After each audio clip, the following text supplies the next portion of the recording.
there in her question. In Scotland, instead of PIP, people claim ADP, or Adult Disability Payments. So, the answer to Anne's question about whether there will be changes to ADP, in short, we don't know. The government hasn't yet confirmed whether there will be changes. We've not had any indication that there will be. The long answer is that we'll have to wait and see, because the Scottish Government does have independence from the UK Government when deciding how much it will pay people when it comes to ADP and who will get it.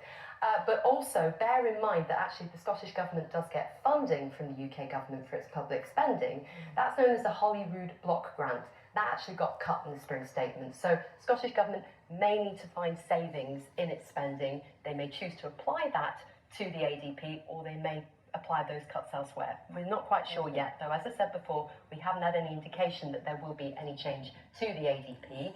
And if there were any changes, in any event, they wouldn't come in until next April. And in the meantime, ADP is going up from next week. So claimants will, from next week, receive between roughly £29 and £187. Now, for the rest of the UK, including Northern Ireland, we're looking at personal independence payments, or PIP. In Northern Ireland as well, technically the government there does have some discretion to deviate from the UK government.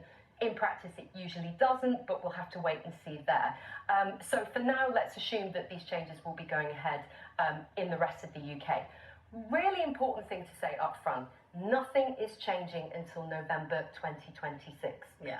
Also, you can still apply for PIP and be eligible under the current criteria. So you will not have any change in terms of how you're assessed. Even when these changes are brought in late next year, there is no indication yet that people who are currently claiming PIP are going to have their reassessments brought forward. Also, it's only one element of PIP that's changing, the daily living part, not the mobility element. That is remaining untouched. And finally, in the meantime, we are actually seeing PIP rates going up from next week. So PIP rates from April the 7th will be, for daily living, a standard rate of £73.90 a week. The enhanced rate will be £110.40 per week. The payments for the mobility element, which, again, let's remind ourselves, are not affected by these changes. Yeah. The standard rate for that is £29.20 a week, and the enhanced rate is £77.05 a week. That's England, Wales and Northern Ireland. Northern Ireland, as far as just to be clear. We had a message from Hannah, and in fact her story is something we're seeing